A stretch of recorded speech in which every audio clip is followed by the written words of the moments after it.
조금 몇 가지 알아야 될 것들이 있어요. 먼저 여러분들 원자, 분자 차이점 혹시 알고 있나요? 원자, 분자 차이점. 그 다음에 원자들이 이루어서 만들어진 분자를 나타내는 간단한 식, 분자식이 있고요. 이와 비슷한 실험식이 있는데, 실험식이 있는데 이 차이점 또 한번 공부를 한번 해보고, 그 다음에 이런 모든 걸 우리가 화학식이라고 하는데, 이런 화학식을 따질 때 화학식 양이라는 게 있어요. 그래서 어떤 원자의 원자량은 어떻게 결정이 되고, 원자가 모여서 만들어진 이런 분자의 양은 어떻게 결정하고, 그 다음에 방금 이야기했던 실험식에도 실험식 양이라는 게 있는데, 이 세 가지의 차이점에 대해서 하나씩 우리 살펴보도록 할 겁니다. 우선 먼저 원자와 분자에 대해서 한번 생각을 해봅시다. 자, 원자라는 것은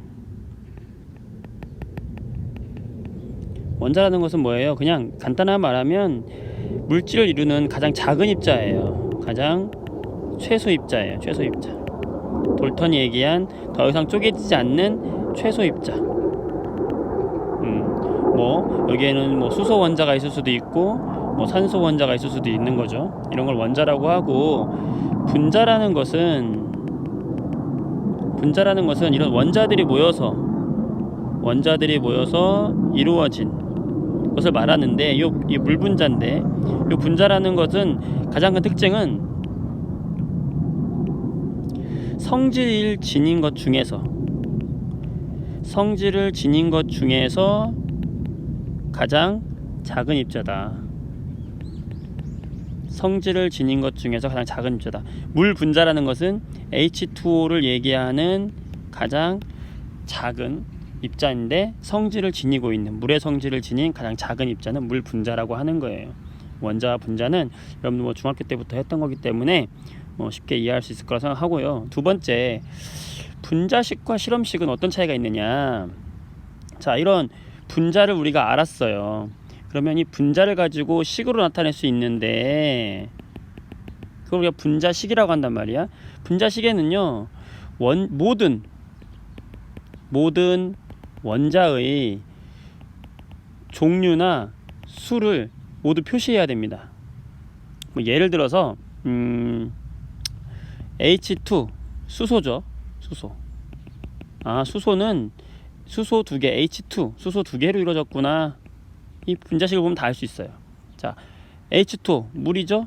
H2O 얘는 물이구나, 물 분자구나. 분자식으로는 H2O구나. 얘는 산소 하나에 수소 2개로 이루어졌구나. 수소가 2개, 산소가 하나라는 것을 분자식을 통해서 알 수가 있어요. 이런 것들이 우리가 보통 아는 분자식이 되는 거고요. 실험식이라는 것은 분자식하고 약간 다른데, 얘는 쉽게 설명하면 뭐라고 이해하면 좋냐면, 그냥 수의 비율로 나타낸다는 거예요. 예를 들어서 우리가 흔히 얘기하는 소금이 염화나트륨을 소금이라고 하잖아요. 이 소금은 우리가 보통 어떻게 씁니까? NaCl이라고 쓰잖아. NaCl은 우리가 볼 때는 나트륨 하나, 염소 하나로 이루어진 것처럼 이렇게 식에선 보이지만, 실제 염화나트륨이 생긴 게 아니거든요. 염화나트륨은 이렇게 나트륨 주변에 이런 식으로 염화이온이 입체적으로 배열되어 있고요. 염화이온 주변에 또 나트륨 이온이 입체적으로 이렇게 배열되어 있어요. 얘의 비율이 1대1이라는 것 뿐인데, 얘를 전부 나타낼 수가 있어, 없어? 숫자를 없어. 몇 개가 있는지 몰라요. 그때는 비율로 나타내야 되겠지. 그 비율로 나타내는 게 바로 실험식이에요. 그래서 실험식은 비율은 알 수 있지만 종류나 수는 알 수가 있을까 없을까? 없다. 이렇게 표현하면 되겠고요. 자, 여기서 이제 분자식과 실험식은 우리가 이해를 했고, 그렇다면 이제 원자량과 분자량과 실험식 양이 있는데, 요거 좀 옮겨서 한번 해볼게요. 이로 옮겨서 봅시다.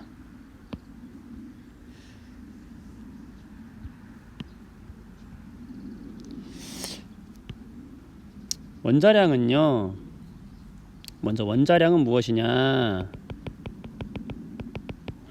말 그대로 원자의 질량인데 질량은 매우 작잖아요. 그래서 상대적인 질량을 우리가 기호를 정했어요. 상대적인 질량을 정했어요. 저 국가 표준 기준을 통해서 우리가 정했고요.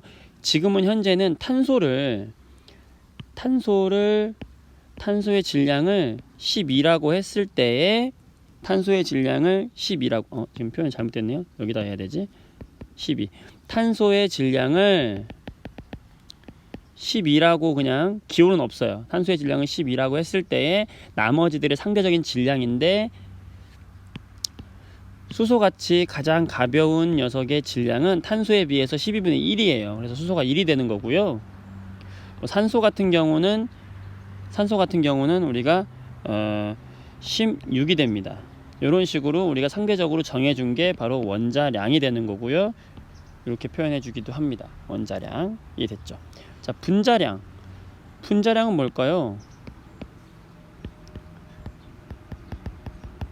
분자량은 말 그대로 원자들이 모여서 이루어진 거잖아. 그러니까 분자량은 원자량을 합치면 되는 거예요.